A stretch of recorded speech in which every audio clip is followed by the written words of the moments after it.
everybody? It's Pete's Hole, aka PT Sports 84, back with another video. This one's going to be a little bit different because this one caters towards custom roster makers. I wanted to make one because there's a few new things here in NBA 2K24 that were not in NBA 2K23. So the first one is a lot of people were frustrated whenever you go to 2KU and you try to go to like Freestyle and stuff like that, that you couldn't use custom rosters. Well, there's a workaround this year. What's going on, Carrie? Appreciate you tuning in, man. So what you want to do this year, previously what you would do is go to Blacktop and then load it up. What's up, Johnny? You would load it up that way. This year, as my PS5 is lagging a little bit, this year what you want to do is go to scrimmage here. See where you see the on PlayStation, it's the L3 button. So you load a roster, and then you go into your custom rosters. I'll do a retro, the retro roster I'm working on. So that one, let me see if I can find a team that actually has somebody in their starting lineup. I'm still working on it, so it's not updated throughout. But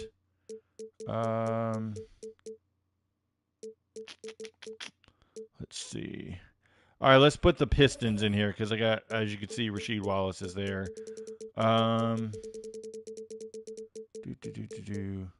Let's just pick a team to go there. So as you saw, I loaded the roster, right? So what I do is I don't go in. I back out, go immediately to Freestyle, go over to that same team. Boom. You see Rasheed Wallace is there. I advance, start. You cannot go into scrimmage because the players will not show up correctly. See how I got Rasheed Wallace in there? Boom. It works now. So now you have Rasheed Wallace. Don't mind my timing because I did not update his jump shot or anything like that. So there we go. Cash that one. But that's how you do it. So you go in there. You do not load into scrimmage. All you have to do on the scrimmage screen is load the roster, back immediately out. Don't do anything else. Back immediately out and go directly into Freestyle. And then click your team that you want to play, and that roster will already have been loaded. And then you'll be able to use anybody you want in Freestyle mode. This is perfect for retro makers that want to kind of get an idea of their players. Anybody that works on jump shots and things like that, that also comes in handy. I know guys like Shady Mike Gaming and stuff like that are big on jump shots. Really wanted that back in. This is a workaround. This will work perfectly. Hopefully 2K won't patch it, and we'll be able to use that as well. Got another workaround for the retired jerseys. I don't know if anybody knows about this one. It was not available last year. But it is this year. So what you want to do is go into, I don't want to use the roster that I'm working on because I'll forget that I don't want to override anything. I'll start with the official 2K roster and use this as an example. For the all-time teams, say you want to get Charles Barkley. I'm going to use Barkley as an example. You have to take, and this only works for the retro generics, on the retro teams, the historic classic teams. You have to take one of these generics from the team and move him into the all-time team slot. So what I'll do is I will, just for this example of the video, I'm going all the way around the world. Sorry about that. I could have just went the other way and probably got there quicker. But for this sake of the video, for Charles Barkley, let's take out Dan Marley there. So now I have the generic player here, right? It's David Williams, generic player from the classic teams. I go to edit player. You want to go to their vitals. You want to switch the jersey number to 34. which is Charles Barkley. As you can see, 34 is there. Type in Charles Barkley into the edit player name. Barkley. Boom, Barkley. All right, so I don't save it. Do not save it. All I do is back up one screen. I go to import player. I'm going to go ahead. I'm grabbing MJ Wizards Barkley because that's that's the one I prefer to use. Shout out to MJ Wizards as well. If you guys don't follow him on YouTube, follow his channel. He does a phenomenal job on the classic classic players and the era players as well. As he has his own custom rosters and stuff. I use his stuff. I'll definitely vouch for him. But there he is, Crazy H16. That's his Barkley. So I import attributes and appearance. Boom. You got Charles Barkley there with number 34. So, like I said, it only works if you use the historic players and add them in that way for the all-time teams if you want to do that. Same process goes for if you want to use it for the eras and stuff like that. You can add them in that way. I preferably export from here and then save it so that way you have it. That way you don't have to keep doing the first step all over again. But that's how you get the retired jersey number players into NBA 2K. And then last but not least, this isn't really a workaround per se as it's something that's not working. Everybody knows about the create draft class bug. It's not working if you load in user draft classes that way. But you can go in to a My NBA Eras because what happens now, if you load it into the regular menu of the create custom draft class, it only loads generic players and you're like, what the heck? And you're like, can I use the trick I did last year, just double load and then it'll work? No, it does not. So you have to create a My NBA. I'm going to delete this one and then add in a new My NBA. I go modern era. That's just what I prefer to go with. I do it that way. So as soon as the screen loads up, I usually leave everything just as is for this step, just because I'm not really I'm just doing this for test purposes. So if you load one up, then go to user, and then go to let's see, let's find a older draft class. Let's try it. Let's see. 70s era next. No, if I was going to bet, it would be a Warriors later in the 2000s, like a 15-16 season or something like that, 16-17 season.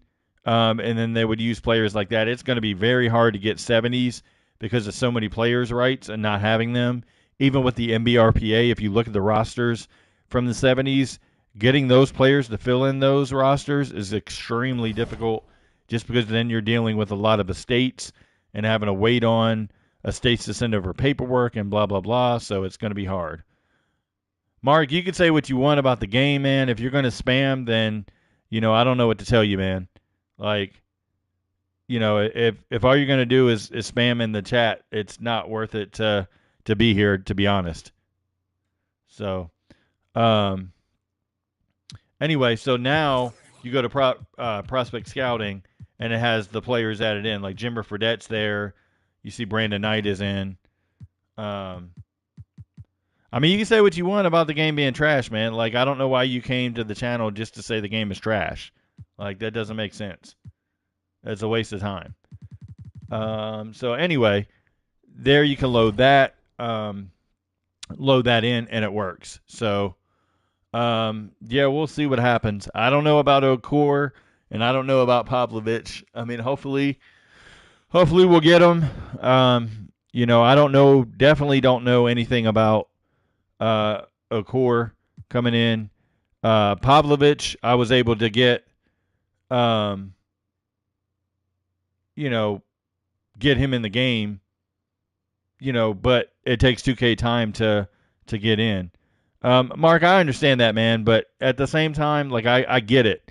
I enjoy the game for what it is. I mean, it's not like last year. You can't ISO and score and all that stuff the same way. It's totally different than what it was last year. Like, you have to use basketball concepts. You have to play team basketball. I enjoy it. That I get the game's not for everybody. That's your opinion. But at the same time, I mean, there's lots of people that do enjoy it. So it is what it is. But yeah. So anyway, that's the workaround for that, to be able to go in and get the draft classes in. You can export it as well. So basically, you could take that draft class and export the draft class out if you wanted to. Prospect scouting. Huertos, he is in 2000 Golden State. Oh, okay. You're talking about Pietrus. But yeah, you can export the draft classes, or the players that you want out of the draft class. So you could load different draft classes if you want while you're already in here. So that way you're not having to go in and out. So if you wanted to load a new one in, you could. As far as I was just looking for one that might actually be semi decent. I try to look for creators that I know. With Xbox this year added in, it's hard to find everybody that was doing draft classes last year and really making good cap faces and stuff like that. So 2K's next update will be in December. Are you sure about that? Because sometimes they update before that.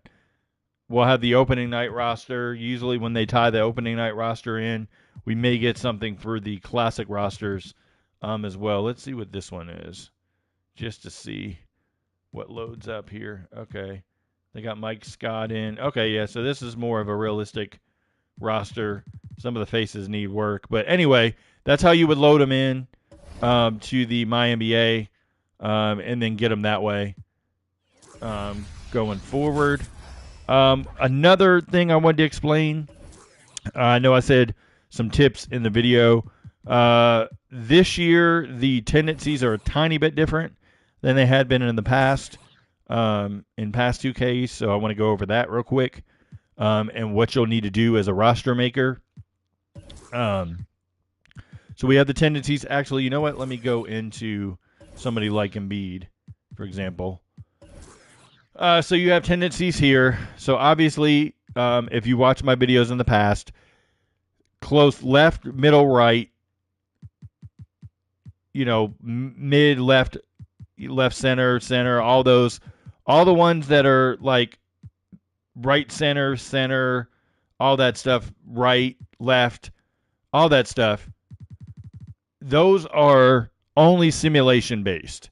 Those don't affect anything with gameplay. The only ones that affect gameplay are shot into the basket, shot close, shot mid-range, the spot up off screen, 3 spot up off screen. So those are the only ones. All the rest of them, here in the middle, they all do not, they only are part of simulation. So the gameplay mechanics you want to have for the shots you want to break down what they do in the actual game. Now, in the case of Joel Embiid,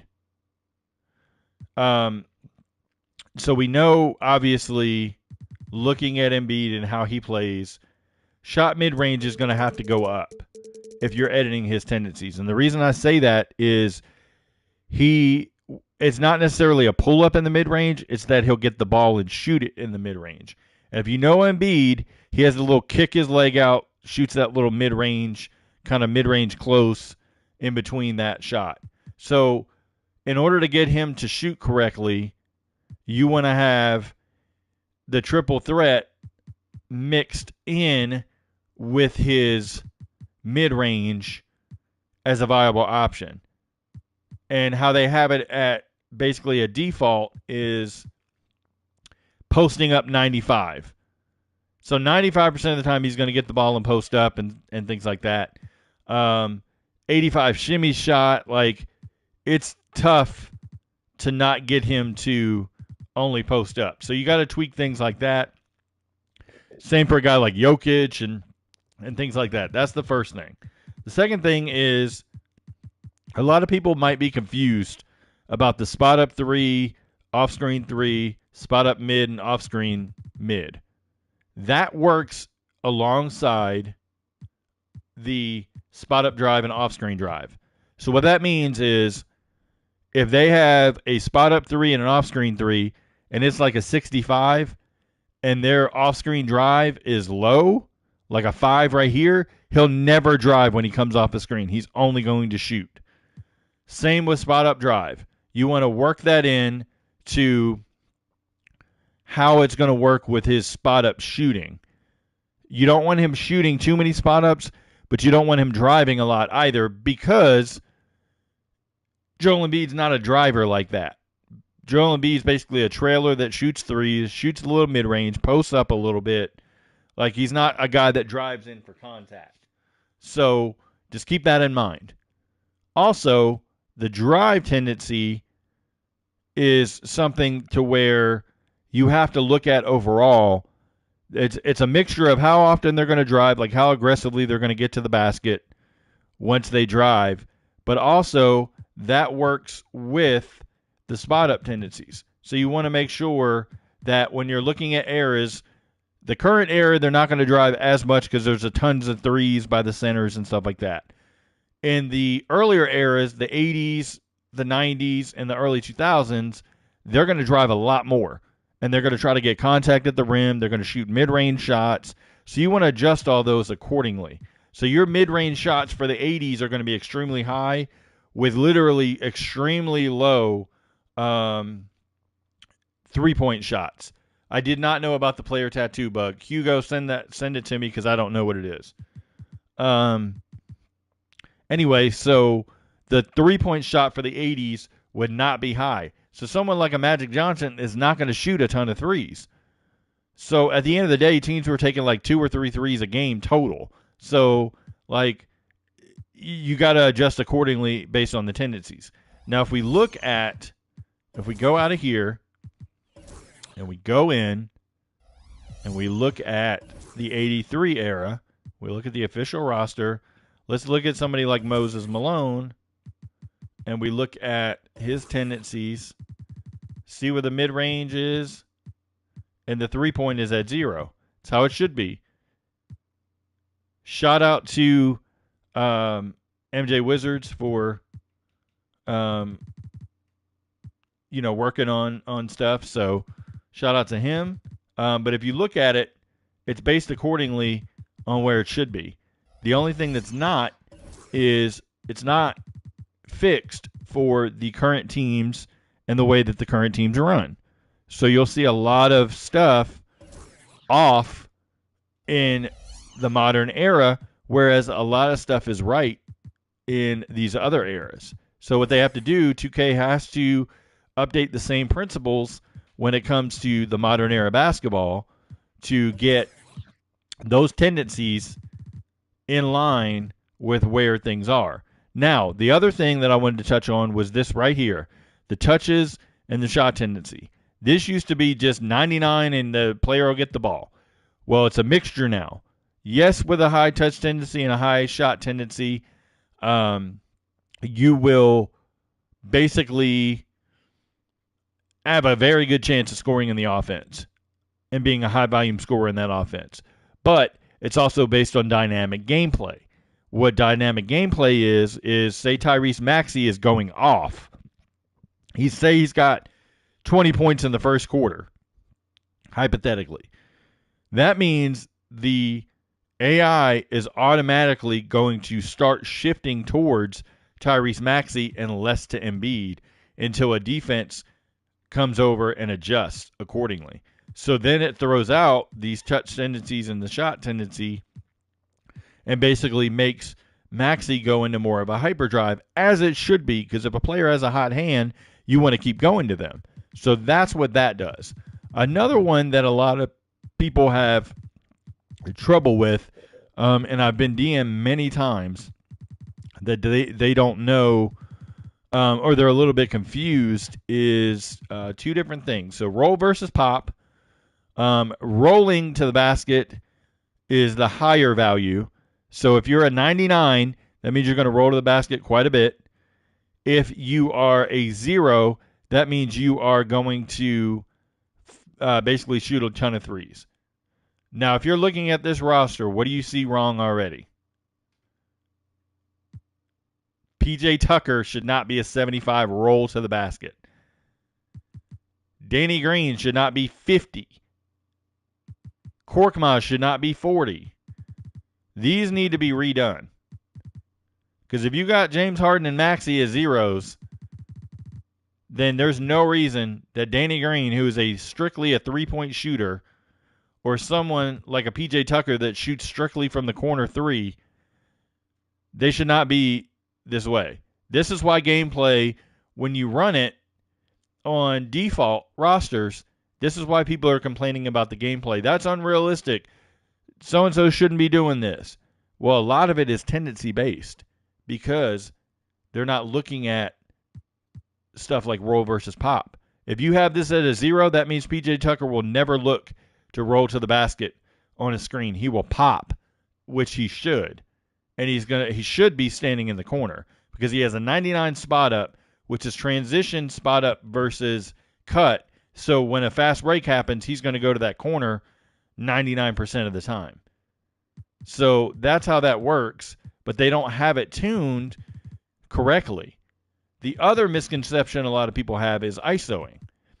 ISOing is not just for guards. ISOing could be in the post. You can get an isolation post up. So based on a weak defender, poor defender, and B gets a post up in the post, he's going to go for that shot. Now you have to couple it with his post up tendencies, but looking at it, you would say, oh, he never ISOs, I'm putting this at 0. That's not true. You can't do that because this isolation tendency is not just for dribblers or guys on the perimeter. This also goes for post guys. So this is actually perfectly done by 2K here, because obviously Embiid's one of the stronger post-up guys. He's going to take advantage of that poor defender. Now, you also need to look at play discipline. Play discipline is how often they're going to run the play that's designed without saying, hey, I got a man I can beat. Obviously, Embiid's going to be low on the scale because obviously he shies away from the game plan. Same for somebody like James Harden, who will be low. I would knock Tyrese Maxey down as well because Tyrese Maxey often improvises as well. So take into consideration when you're doing these, a lot of things couple with other areas, and they got to be tuned right to get proper tendencies to get proper gameplay. Without that, you're not going to have good gameplay.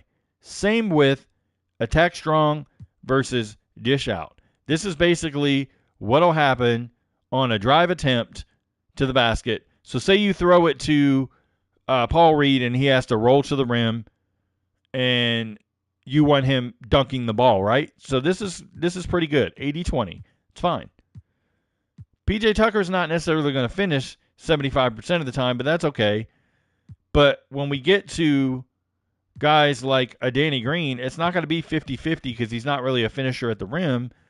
So you could have him dish out to a guy throwing it forward to the corner. Jaden Springer is not going to be 70-30. He's not a center. So you want to make sure you adjust these accordingly, especially for passers. If you look at this, so James Harden will pass out of a shot more so than he takes a shot. That's fine because he's not really a rim finisher. No problems at all. But if you have a guard that's really a pass-first guard, you want to make sure that this dish tendency is up versus the finish tendency. And then if you have a big, you want to make sure the the tendency to finish. If he's a dunker or athletic wing, things like that, that tendency needs to be up versus the pass out tendency needs to be down. The other thing we need to look at is a lot of people don't is the triple threat. Triple threat kind of coincides. It's self-explanatory here.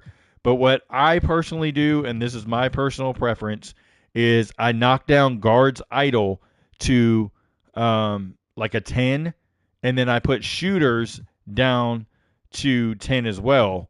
You want to make sure that, obviously with bigs you don't do that because you want them to stand still to get to find a passer, things like that.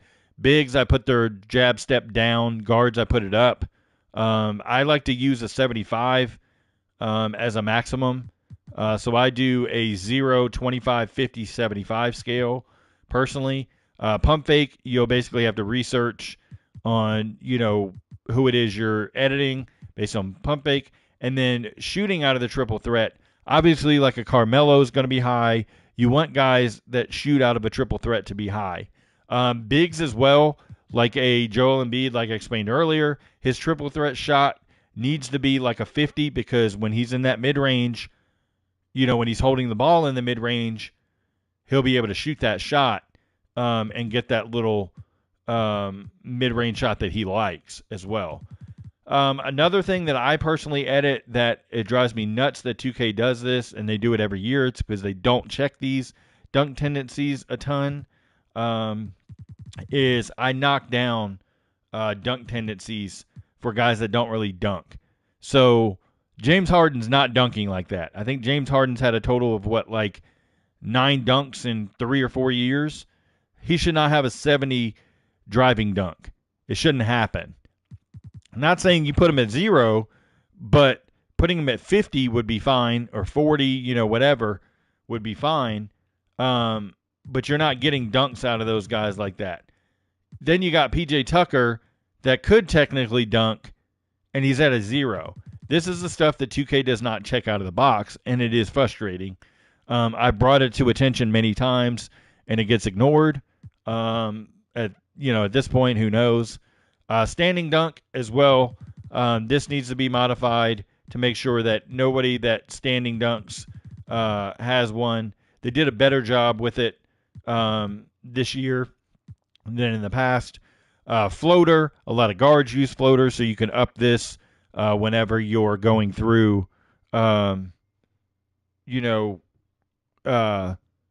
through editing floaters for players and stuff like that. Obviously, you want to have like Malachi Branham shot a lot of floaters, Trae Young shot a lot of floaters, things like that. So you want to make sure those are up as well. And then you work it around the layups and the hop steps, however you want to have it based on that. For the older retro teams, for the eras, obviously these are going to be lower because they didn't utilize those as well. And then another misconception a lot of people have is the pull-ups. You want to work on the pull-ups as far as coinciding with your drive tendency. So they're not a player that gets all the way to the rim, and you want them to be a pull-up mid-range shooter. Like you might have a Kawhi where he does a pull-up mid-range. You want to make sure that his mid-range pull-up is a little bit higher. You don't want to jack it up to a 99 because that's all he's going to shoot, but a comfortable level. See, like right here, having drive pull-up mid for Embiid, I don't like that for the fact that having that at a 99, it puts too much pressure on him never driving in and not pulling up. Jaden Springer at a 90, that's a little high as well. But just those are some examples that you can go through. Step backs I like to look at as well. There's data on that on NBA.com, so you can look and see kind of what there is. There's no reason that Paul Reed, Montrezl Harrell, and Mo Bamba, none of these guys should have 25s. There is no 25 as the minimum scale. It's 0. I don't know whose information had that 25 is the minimum scale because it's not. It's proven. You can knock it down to 0 and you won't see it. Having this on a 25 scale is not true. I worked on the tendencies, for multiple years. It is not 25. It is 0. I don't know if it's charted somewhere that it was 25. That was a mistake, but it is definitely 0. Especially for bigs, you don't want them with step backs like that. Maybe Embiid with a step back mid range, like if in some rare cases and stuff like that. So that's pretty much it of what I wanted to cover as far as some tips and tricks and things like that. Another thing, real quick, is spot up mid range. Is basically guards should not be spotting up from the mid range. It just shouldn't be like they should have lower values in the spot up mid range, and then go from there. I like to keep the off screen for them up, but the spot up mid range should be down, especially for the current players. It's just what it is. Like, obviously, it works, like I said earlier, with the drive tendency, but in the mid range, if you have that spot up 3 high enough, then that's going to coincide with when they look at the drive tendency versus whatever. If they catch the ball in the mid range, that means they're going to shoot it if the spot up mid range is there. But I like to lower it down a little bit more because there's no reason James Harden should have a 45 as a spot up mid range. I mean, it's just not. That's just my preference of what it is, especially when he doesn't shoot that many mid range to begin with. So it is what it is. But I hope everybody got something out of this video, with the tips and tricks, and then the workarounds for freestyle mode, as well as the retired player numbers. Hopefully I'll be back with another video shortly. I was going to show off some of the era stuff that I found roster wise, and go from there. So hope everybody enjoys the rest of their day. If for some reason I'm not able to get another video out, if not, stay tuned for that. Please hit that like button if you enjoyed this video. Also, please subscribe to the channel if you haven't already. Trying to get to 5K subscribers by the end of 2K24.